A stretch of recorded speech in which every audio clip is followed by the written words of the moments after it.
Karelia. The morning chill hangs over the marshlands. Here, nature has utterly and harmoniously bonded the thick moss and the red granite cliffs, which have been polished smooth by time and water.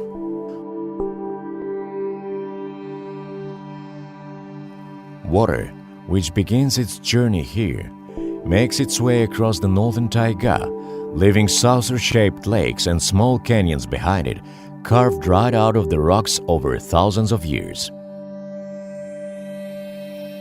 Long ago, man learned how to take advantage of the water that ran along beside him. At first, it was just a source for quenching his thirst. Then man became engaged in artisan fishing, and subsequently, he built a boat and discovered the ability to travel long distances through previously impenetrable territories. And finally, the time had come when man began to draw power from the river and to transmit it over distances. The end of the 19th and the beginning of the 20th centuries saw the emergence of small hydroelectric power systems in this northern region.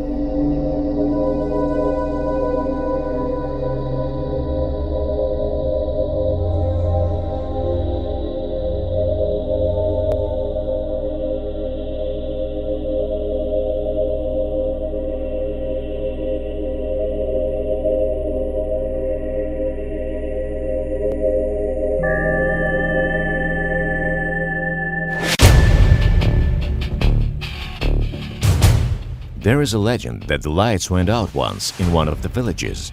The people who had settled into the old Finnish houses there right after the war and who had lived in these backwoods for over 10 years had never before thought of where the electricity they were getting to their homes was coming from. They set off walking there along the line of utility poles with the power line, and before long, the line brought them to a small river where a dilapidated building stood. The line coming out of it had been broken off by a falling tree. 60 years have gone by, and man has returned in order to breathe life into the inexcusably forgotten small hydroelectric power station. This hydroelectric power station on a small Karelian river is more fortunate than most of the others, in that there is at least something left of it. To say that the building and equipment were in despair would be an understatement at best. Here, a more appropriately down-to-earth and concise word would be disastrous. And even given all this, these turbines and generator, a model from the year 1895, continued to spin and to produce its rated kilowattage of electricity. Perhaps these were the only parts of a formerly well-oiled machine that continued moving. Everything else here had stopped long ago, even time.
Almost 3 years have passed since that moment, and many didn't believe until the moment they saw on the side of the former hydraulic works that an identical one had appeared, but by now, with an altogether different power output capacity and modern workings.